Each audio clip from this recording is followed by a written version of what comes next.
இதுவும் கடந்து போகும் நான் உங்கள் கேவி ஈஸ்வரி. அனைவருக்கும் வணக்கம். இந்த அரசியல் ஏங்க இவ்வளவு குழப்பமா இருக்கு? புரியவே மாட்டேனுதுங்க நமக்கு. அரசியல் ஒரு சாக்கடைன்னு சொல்லுவாங்க, பட் இந்த அளவுக்கு ஏன் நாறுது நமக்கு விளங்கவே இல்லை. இருந்தாலும் ஒரு லிமிட் வேண்டாமா?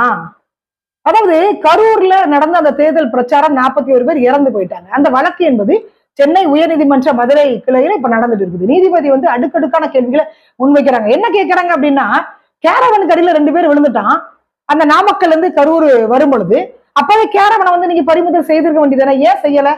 கரூர்ல இத்தனை மரணங்கள் நடந்திருக்குது, ஏன் வந்து விஜய் வந்து கைது பண்ணல? நீதிமன்றம் இதெல்லாம் வந்து சொல்லணுமா உங்களுக்கு அப்படின்னு அடுக்கடுக்கான கேள்விகளை வந்து முன்வைக்கிறாங்க, குற்றச்சாட்டுகளை முன்வைக்கிறாங்க, தமிழக அரசாங்கத்தை நோக்கி கேட்கிறாங்க. ஆனா தமிழக முதல்வர் வந்து ஒரு கூலா ஒரு வீடியோ வெளியிட்டிருக்காங்க. என்ன சொல்றாங்கன்னா, எந்த தலைவனும் வந்து தொண்டன் சாகணும்னு நினைக்க மாட்டான், நீங்க வந்து தவறான செய்திகளை சமூக வலைத்தளங்கள்ல பரப்பாதீங்க அப்படின்னு சொல்றாங்க. நமக்கு சத்தியமா வழங்கவே இல்லை. இப்ப தமிழக முதல்வர் வந்து விஜய் ஆதரிக்கிறாரா, இது எதிர்க்கிறாரா?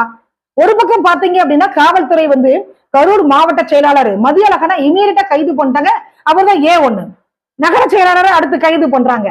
அதற்கடுத்து நாமக்கல் மாவட்ட செயலாளர் சதீஷ் அவர் தலைமறைவு, ஆதவ் அர்ஜுனா தலைமறைவு, புஷி ஆனந்த் தலைமறைவு. ஆதவ் அர்ஜுனாவும் புஷி ஆனந்தும் நீதிமன்றத்தில் என்ன சொல்லிட்டாங்க அப்படின்னு பாத்தீங்கன்னா, நாங்க வந்துட்டு மாநில அளவில் இருக்கோங்க, மாவட்ட அளவில் இருக்கிறது யாரு? மதியழகன். அவர் தான் வந்து காவல்துறையில பெர்மிஷன் வாங்கியிருக்காரு. சோ அவர் தான் வந்து நீங்க கைது பண்ணணும், எங்க மேல வந்து நடவடிக்கை எடுக்கிறதுல என்ன நியாயம் இருக்குது அப்படின்னு கேட்கிறாங்க. உங்களுடைய தொண்டர்களையும் காப்பாற்ற முடியல, ரசிகர்களையும் காப்பாற்ற முடியல, பொதுமக்களையும் காப்பாற்ற முடியல, குறைந்தபட்சம் கட்சி வைக்கக்கூடிய மாவட்ட செயலாளரையாவது நீங்க காப்பாற்றணும்ல. அதுவும் இல்லாம ஒட்டுமொத்த பழியும் தூக்கி மாவட்ட செயலாளர் மதியழகன் மேல போட்டுட்டாங்க. ஆனா அவங்க ஒய்ஃப் வந்து அழகா முட்டு கொடுத்தாங்க. ஆரம்பத்துல பாத்தீங்கன்னா டிஎம்கே தான் இதுக்கெல்லாம் காரணம், கத்தி வீசினாங்க, ஸ்ப்ரே தெளிச்சாங்க, கழுத்து வச்சு கொலை பண்ணாங்கன்னு சொன்னாங்க. பட் அதெல்லாம் தாண்டி இன்னைக்கு மாவட்ட செயலாளரை வந்து பலி கொடுத்துட்டாங்க. ஒரு பக்கம் பாதுகாப்பு அதிகரிக்கிறாங்க, ஒரு பக்கம் வந்து ஏன் கைது பண்ணன்னு கேக்குறாங்க.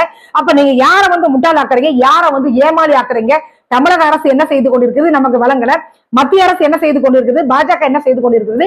இப்ப டிஎம்கே வந்து விஜய் ஆதரிக்கிறீங்களா இல்ல எதிர்க்கிறீங்களா, இல்ல தொட்டிலையும் மாட்டி விட்டு பிள்ளைங்க வேலையை நீங்க பாக்குறீங்களா?